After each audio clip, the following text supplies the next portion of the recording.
بسم اللہ الرحمن الرحیم۔ رحمت دو عالم صلی اللہ علیہ وسلم کی جب بعثت ہوئی تو اس وقت عورتیں اپنے انسانی حقوق سے بھی محروم تھیں۔ عرب کے جاہلی سماج میں انہیں کوئی عزت، کوئی مقام حاصل نہیں تھا۔ وہ مردوں کے لیے سامان لذت اور ذریعہ تفریح تھی بس۔ وہ جس طرح چاہتے انہیں رکھتے تھے، جس طرح کا چاہتے ان کے ساتھ سلوک کیا کرتے تھے۔ عربوں کے کتنے سارے قبیلے ایسے تھے، خاندان کہ جن میں بیٹی کی پیدائش کو باعث ننگ و عار سمجھا جاتا تھا اور پیدا ہونے کے بعد انہیں زندہ دفن کر دیا جاتا تھا۔ بچیوں کو زندہ دفن کر دینے کا واقعہ قرآن میں بھی بیان ہوا ہے۔ وَإِذَا الْمَوْءُودَةُ سُئِلَتْ، جب زندہ دفن کی جانے والی بچی سے پوچھا جائے گا کہ کس جرم کی پاداش میں تجھے زندہ دفن کیا گیا تھا، تیرے ساتھ یہ سلوک کیا گیا تھا۔ سنن دارمی جو حدیث کی مشہور کتاب ہے، اس میں ایک بچی کے زندہ دفن کیے جانے کا واقعہ نقل ہوا ہے جو عرب جاہلیت میں پیش آیا تھا اور بہت ہی درد میں مبتلا کرنے والا رقت انگیز واقعہ ہے۔ امام دارمی رحمۃ اللہ علیہ ولید بن نضر کے حوالے سے نقل کرتے ہیں کہ ایک آدمی اللہ کے نبی صلی اللہ علیہ وسلم کی خدمت میں آیا، کہنے لگا یا رسول اللہ، آپ کی تشریف آوری سے پہلے ہم بتوں کی پوجا کیا کرتے تھے۔ زمانہ جاہلیت کی جتنی بھی برائیاں تھیں ان میں ہم ڈوبے ہوئے تھے۔ ہمارا یہ حال تھا کہ ہم اپنی بچیوں کو، اپنے بچوں کو اپنے ہاتھوں سے ختم کر دیا کرتے تھے۔ میری ایک پیاری سی بچی تھی، وہ کچھ بڑی ہو گئی تھی اور بڑی سمجھدار ہو گئی تھی۔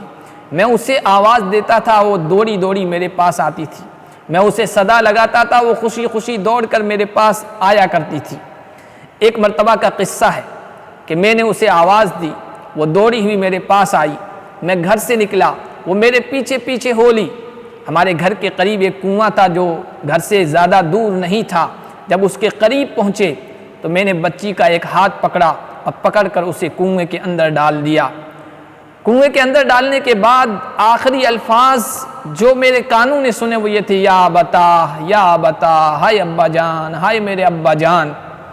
یہ سن کر رحمت دو عالم صلی اللہ علیہ وسلم کی آنکھوں سے آنسو رواں ہو گئے۔ مجلس میں بیٹھے ہوئے لوگوں نے اس آدمی کو ملامت کی کہ بلا وجہ تم نے آپ صلی اللہ علیہ وسلم کے رنج و غم میں اضافہ کر دیا۔ رحمت دو عالم صلی اللہ علیہ وسلم نے لوگوں کو کہا اسے ڈانٹو مت، اسے ملامت مت کرو، اسے ایک فکر دامنگیر ہے، ایک ٹینشن ہے، وہ اس کے بارے میں اطمینان چاہتا ہے۔ رحمت دو عالم نے کہا تم اپنا قصہ دوبارہ سناؤ۔ اس آدمی نے دوبارہ سنایا۔ رحمت دو عالم صلی اللہ علیہ وسلم پر اس قدر گریہ طاری ہوا کہ روتے روتے آپ کی ریش مبارک، داڑھی مبارک تر ہو گئی۔ پھر آپ صلی اللہ علیہ وسلم نے کہا کہ اسلام سے پہلے جو تم نے برائیاں کی تھی اس کے بارے میں اب فکر کرنے کی ضرورت نہیں ہے، رب کریم نے سب کچھ معاف کر دیا ہے۔ اب اس بری زندگی کو، اس کی برائیوں کو، اس کے جرائم کو، اس کے گناہوں کو بھول جاؤ اور ایک نئی زندگی، نئے ولولے اور نئے جذبے کے ساتھ شروع کرو۔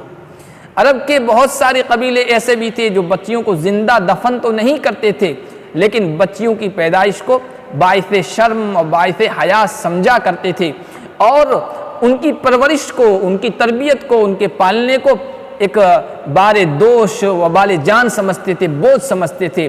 کروڑوں رحمتیں ہوں، درود و سلام ہو رحمت دو عالم صلی اللہ علیہ وسلم پر کہ آپ نے بچیوں کی ایسی محبت اپنے ماننے والوں کے دلوں میں بٹھائی کہ اپنی بچیوں کے لیے نہیں، دوسروں کی بچیوں کی پرورش کے لیے ایک دوسرے سے سبقت کرنے لگے اور اس کی پرورش کو اپنے لیے باعث سعادت سمجھنے لگے۔